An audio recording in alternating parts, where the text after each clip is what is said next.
We have always wondered if we are alone in the universe. We have searched the stars for signals, for signs, for any evidence that other intelligent life exists. But we never stopped to ask the obvious question: if they exist, what do they believe about us? The being that visited me didn't just come with technology beyond our comprehension. It came with something far more unsettling: a book, a scripture, a sacred text that its species has preserved for millions of years. And in that text, humanity is mentioned. We are not a mystery to them. We are not a recent discovery. We are written about in their oldest prophecies, described in their most ancient verses.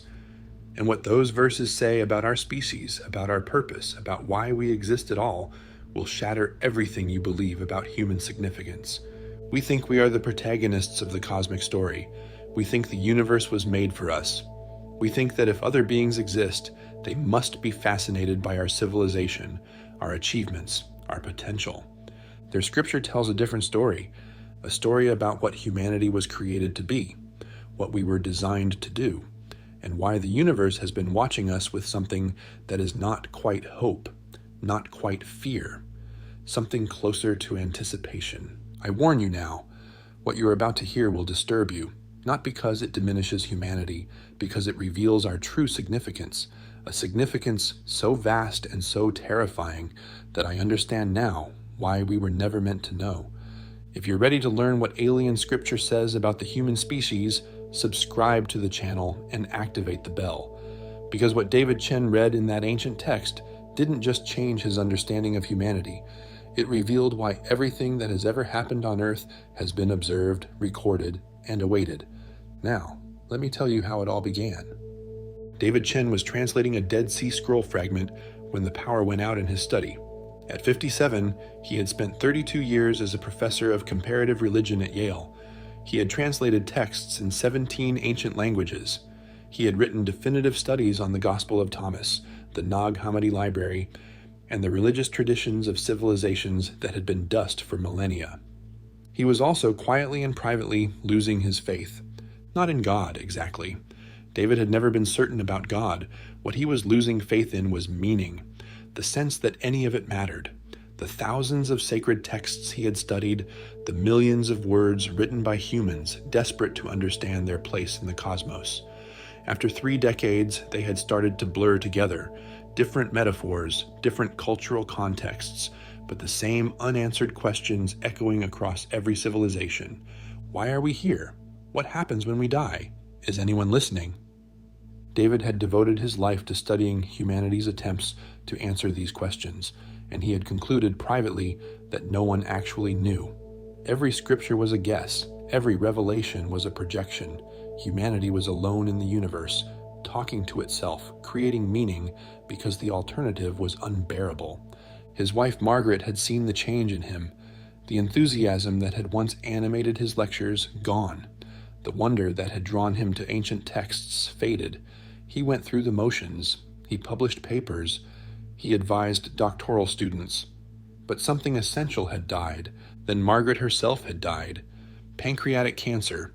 8 months from diagnosis to funeral.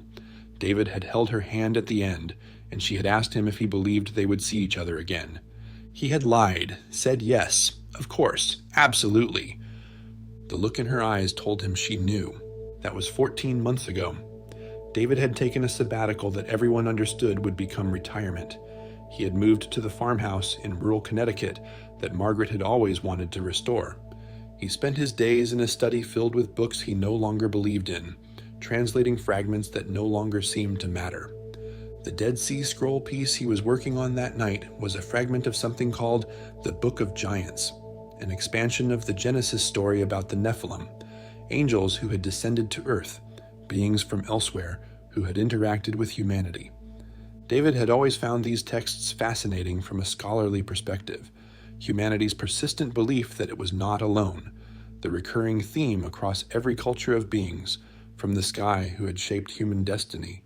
Now it just seemed sad. More evidence of the species' desperate need to feel significant, to believe that someone out there was watching, that the cosmic silence wasn't really silence. The power went out at exactly 11:47 p.m.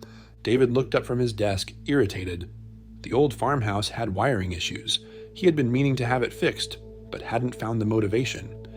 He reached for the flashlight he kept in his desk drawer. Before his fingers found it, he noticed something through the window. Light.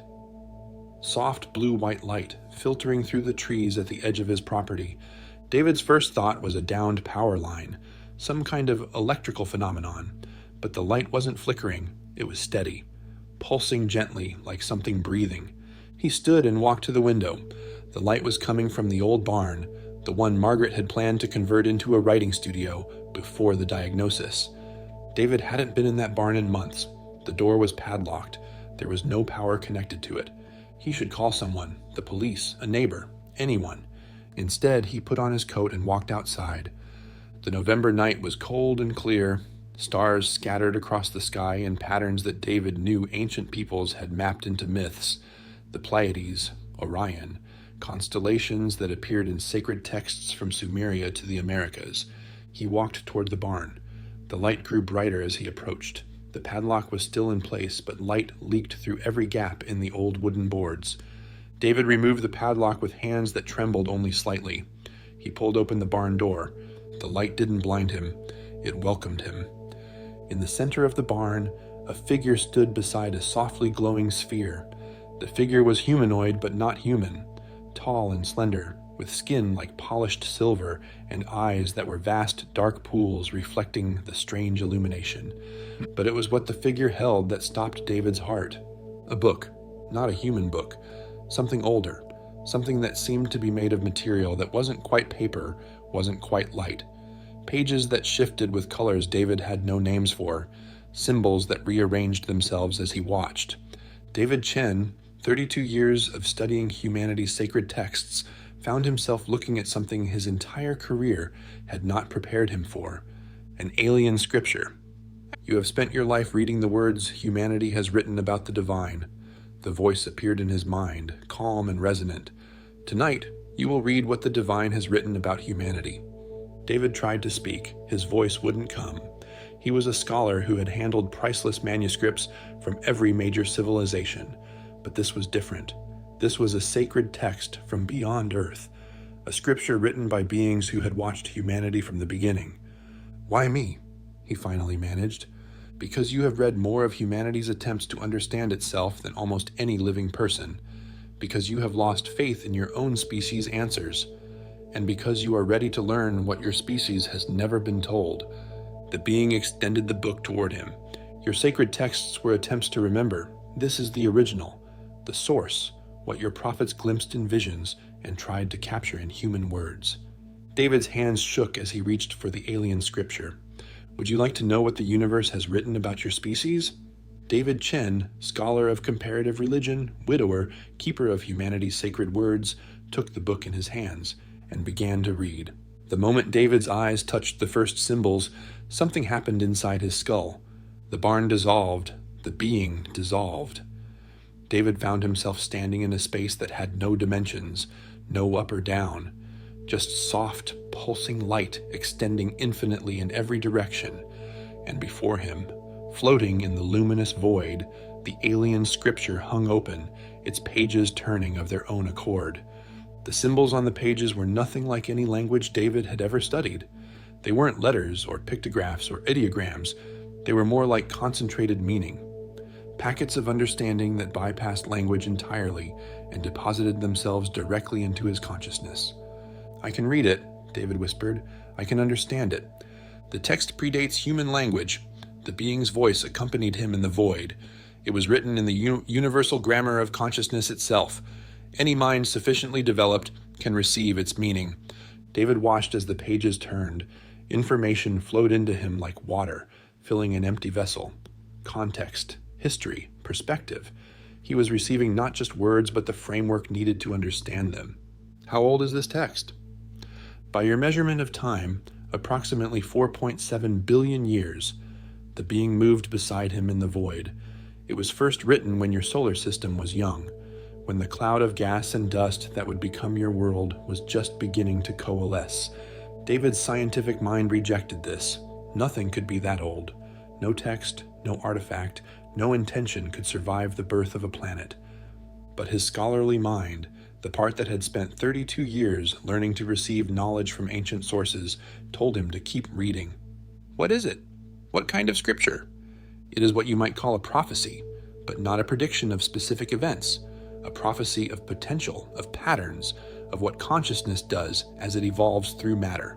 The pages continued to turn. David saw sections devoted to different star systems, different worlds, different species that had risen and fallen across billions of years.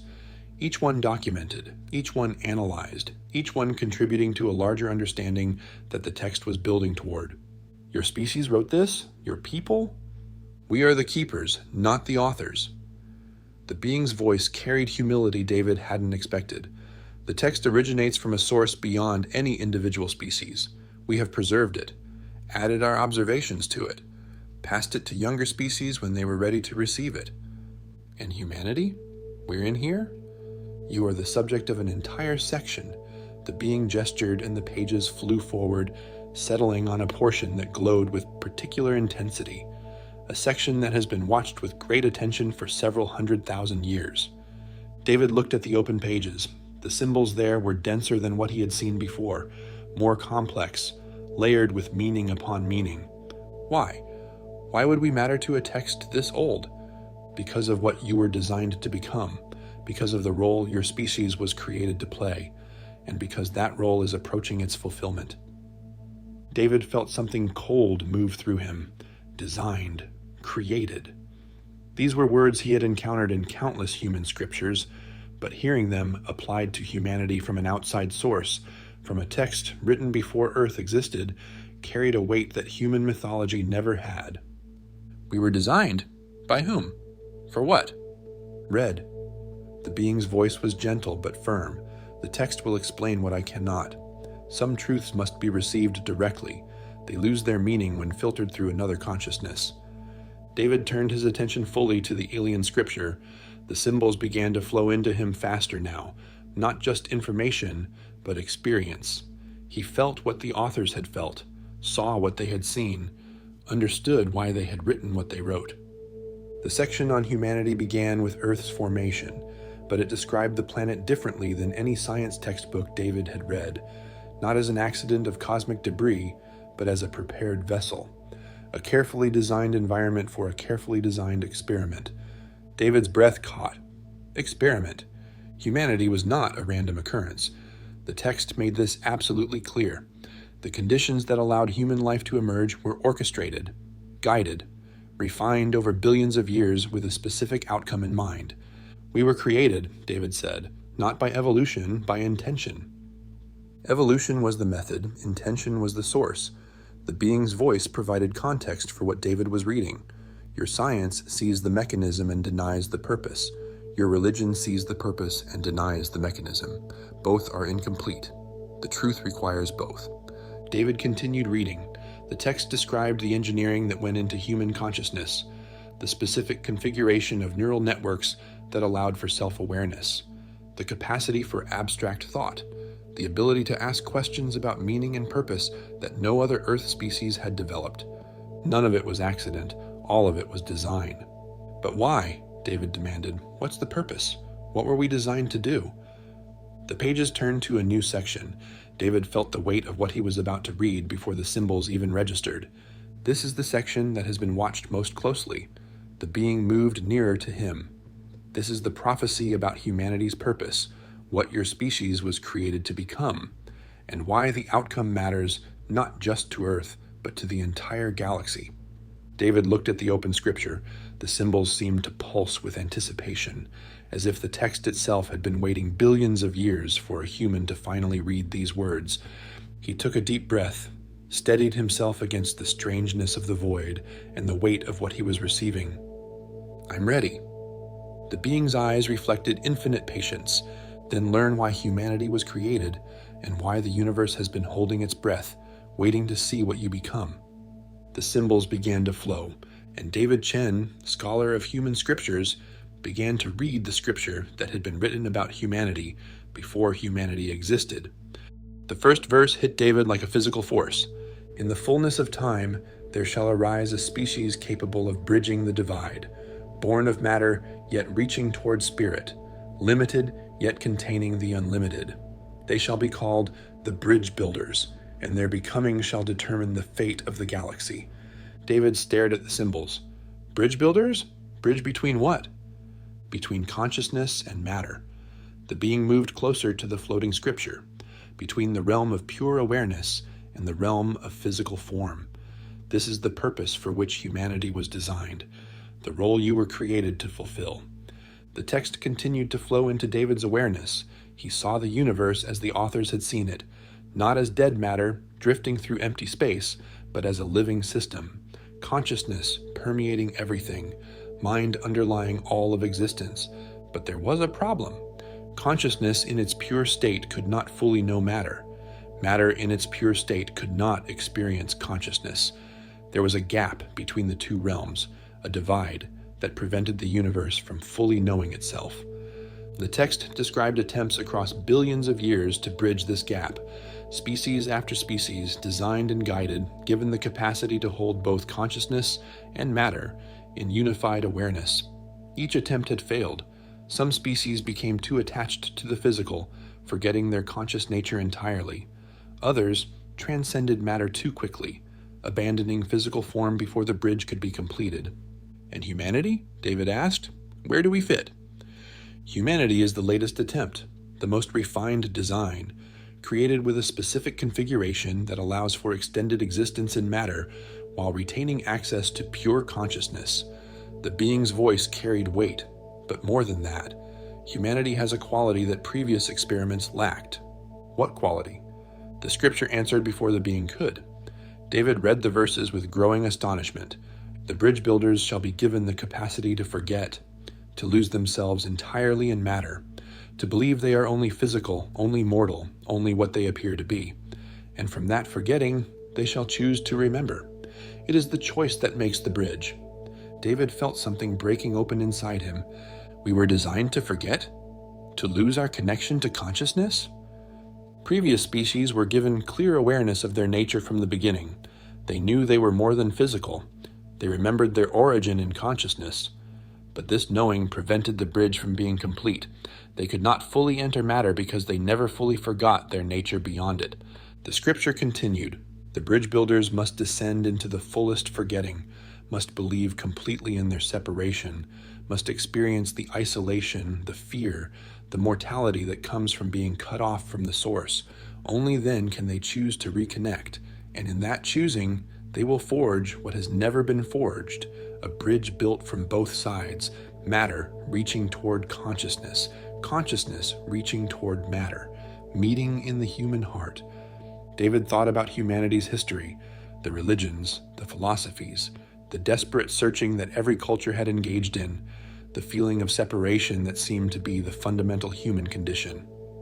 The existential loneliness, David said quietly, the sense that something is missing, it's designed, it's supposed to be there. It is the forgetting, the necessary precondition for the choosing. If you knew with certainty that you were eternal consciousness temporarily inhabiting physical form, you would not need to choose to remember. The bridge requires the choice. The choice requires the forgetting. The pages turned, new sections opened. David saw the timeline of human development laid out from the scripture's perspective, the early emergence of self-awareness, the first humans looking up at stars and asking why, the development of language, of art, of all the tools that allowed inner experience to be shared. Each step was documented, each development was observed. Your species has been watched from the moment the first human wondered about its own existence. The being's voice was reverent. Every prayer has been heard, every question has been noted, every reaching toward something beyond the material has been recorded in these pages. David felt tears streaming down his face. A lifetime of studying humanity's religious impulse. All those texts, all those desperate words aimed at the sky. Someone had been listening. But why don't we know? Why haven't you told us? Because telling would defeat the purpose. The bridge must be built from the human side. The remembering must be your choice, not our revelation. If we appeared and declared the truth, you would believe because you saw, not because you chose. The bridge would fail again. David understood. 32 years of studying faith, and he finally understood why faith was necessary.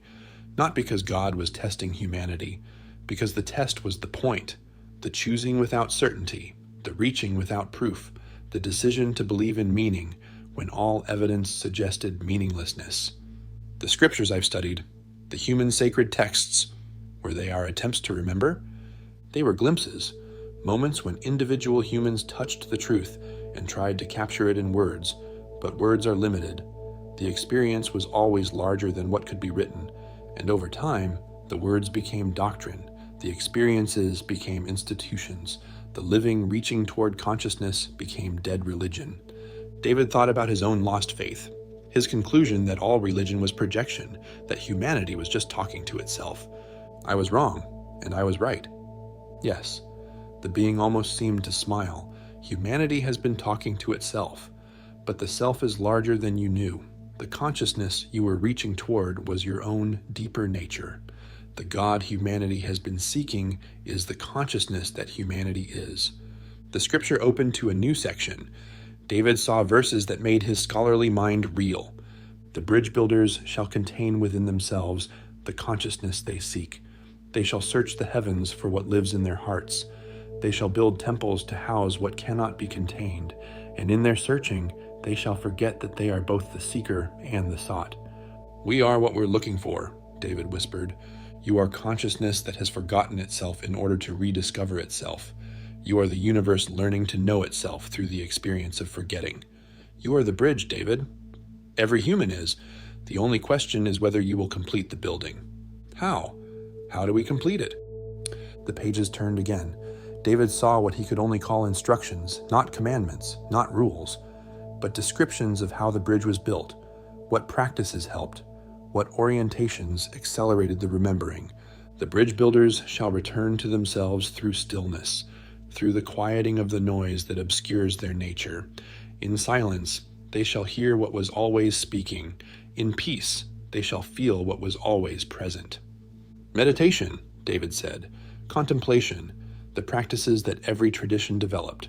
Yes, not as religious exercises, as technologies of remembering, ways to quiet the forgetting long enough to glimpse the truth beneath.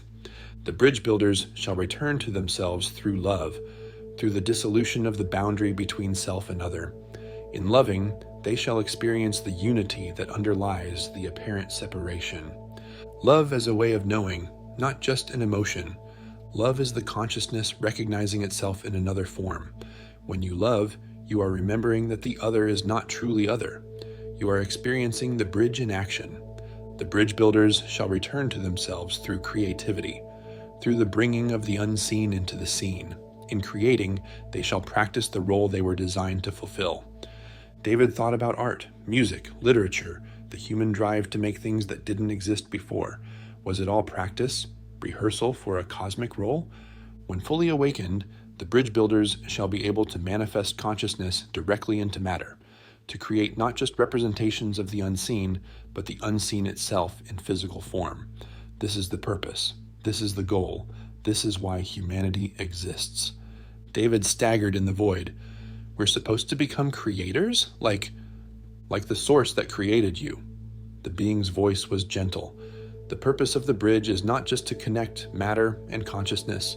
It is to give consciousness a way to fully enter matter, to create directly, to manifest intentionally.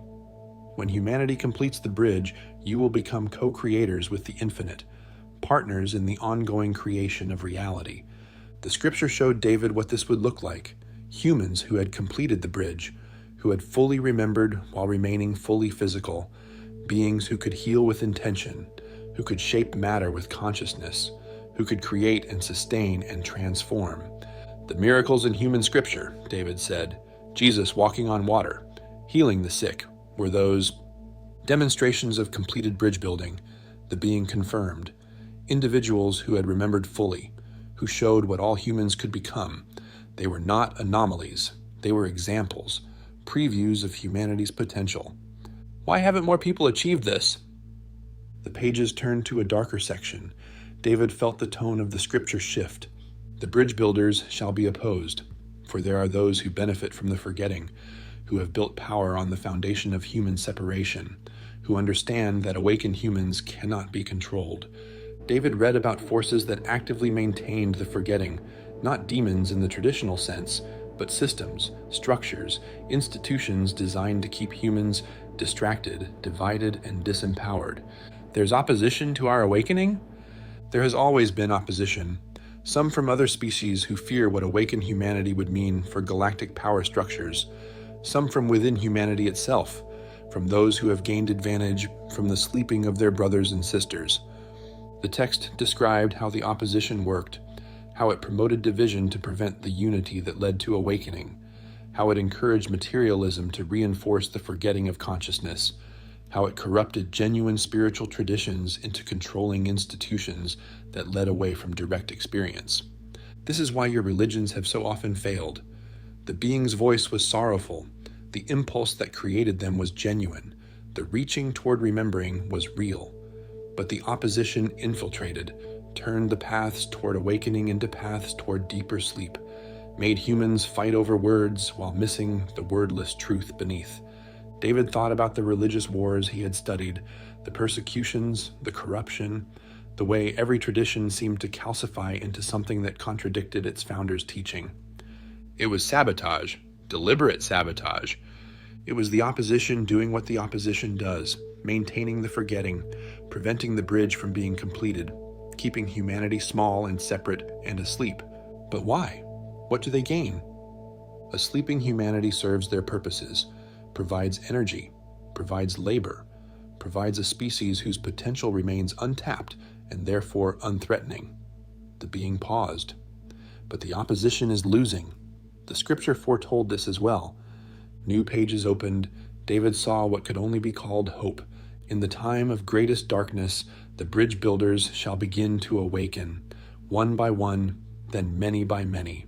The forgetting shall lose its hold, the memory shall return, and the opposition, seeing their control slipping, shall act with desperation that shall ultimately hasten their defeat. We're in that time now? The awakening is happening? It has been accelerating for several of your generations. More humans are remembering. More are choosing consciousness over unconsciousness. More are seeing through the systems designed to maintain sleep. David thought about the changes he had observed in his lifetime, the growing interest in meditation, the questioning of institutions, the hunger for authentic spirituality outside traditional religious frameworks, the sense that something was shifting. What happens when enough people wake up? When the bridge is completed? The scripture showed him. David saw humanity transformed, not in some distant future, in the immediate generations ahead. Humans who had integrated matter and consciousness, who could access abilities that seemed miraculous to the sleeping, who had taken their place among the awakened species of the galaxy, and beyond that, something even more vast. The bridge completed, meaning that consciousness could flow freely into matter anywhere, that creation could continue in new ways, that the universe itself would be changed by what humanity had accomplished. The bridge builder's completion shall be the turning point for this galaxy. What was closed shall open, what was separate shall unite, and the consciousness that has watched and waited for billions of years shall finally be able to fully enter the realm of form. David understood now why the universe was watching, why this ancient scripture devoted so much attention to one small species on one small planet. Humanity wasn't insignificant. Humanity was pivotal. The success or failure of the bridge would affect everything. The pressure, David said, the responsibility, is not yours alone. The being's voice was reassuring. Every human carries a piece of the bridge. Each awakening contributes to the whole. You are not being asked to complete the bridge yourself. You are being asked to complete your section, to remember who you are, to choose consciousness while remaining in matter, to be what you were designed to be. The scripture began to close. David felt the flow of information slowing, the vast download of meaning reaching its end. Wait, he said, there's so much more I want to understand. The text will remain with you. The being moved closer, not physically. You cannot take the book from this place, but the knowledge you have received is now part of you. When you return to your world, you will remember, and you will share what you have learned. Why me? Of all the people on earth, why show this to a scholar who had lost his faith? Because you have spent your life studying humanity's attempts to remember. You have read the fragments. Now you have read the whole. You will understand how the pieces fit together in a way that few others could. The being's eyes held his with infinite compassion. And because you lost your faith in human answers, you were ready to receive an answer from beyond humanity. Ready to believe because you had stopped believing, empty enough to be filled with truth. David thought about Margaret, about her question at the end, about whether they would see each other again. "My wife," he said quietly, "is she?" Consciousness does not end. The being's voice was gentle. What you loved in her was consciousness wearing a particular form. That consciousness continues. That love continues. You will know her again. David wept, not for grief this time, for joy, for relief, for the weight of 14 months of doubt being lifted in an instant. The void began to fade. The barn began to return. David felt himself being pulled back toward ordinary reality. "Go now." The being's voice was fading. "Remember what you have read. Share what you have learned. Help others remember. This is how the bridge is built, one awakening at a time." David opened his eyes. He was standing in his barn, alone. The sphere of light was gone. The being was gone. The alien scripture was gone. But nothing was gone, not really. The knowledge was inside him now, written into his consciousness as surely as the words in the ancient texts he had spent his life studying. He walked out of the barn into the night. The stars looked different now, not cold and distant, alive, watching, waiting to see what humanity would become.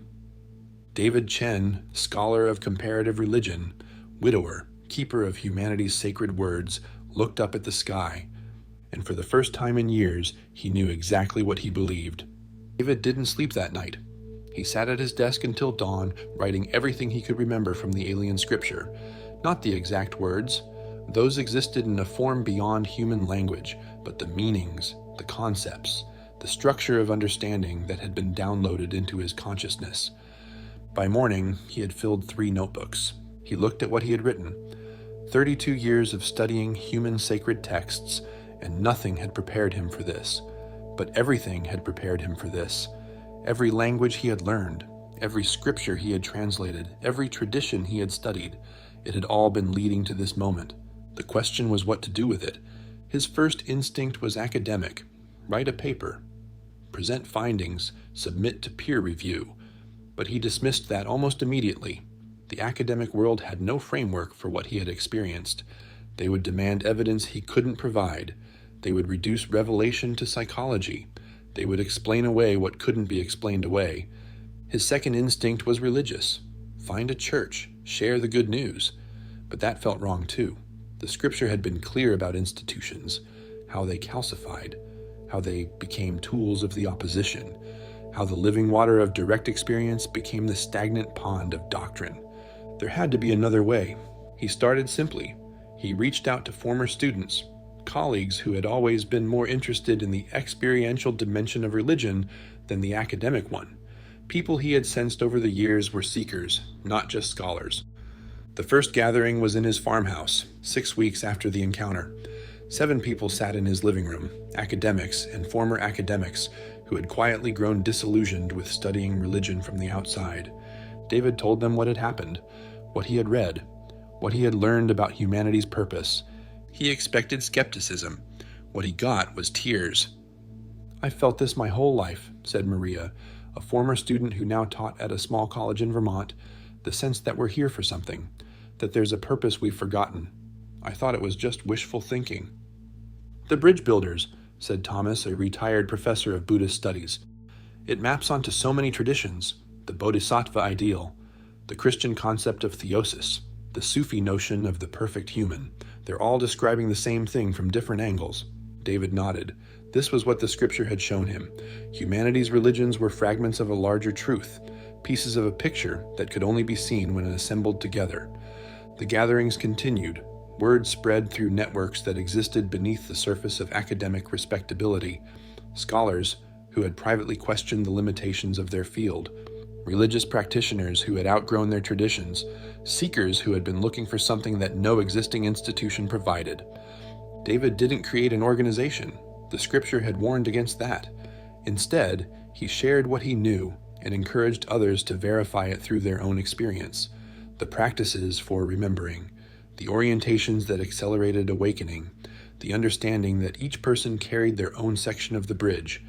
4 months after the encounter, David received a visitor he hadn't expected. A woman appeared at his farmhouse, elderly, weathered, eyes that held depths he recognized.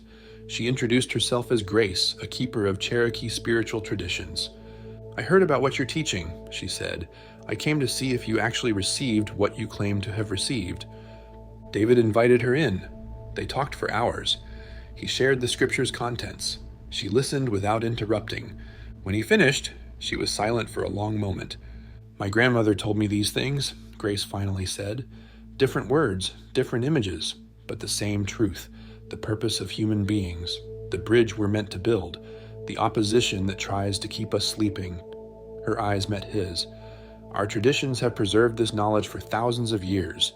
We were told that one day others would remember, that the knowledge would spread beyond our people to all peoples." "You've known all along." "Some of us have known, those who kept the old ways, who didn't let the colonizers' religion replace our understanding."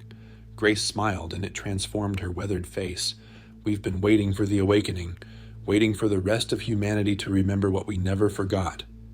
Grace became part of the network.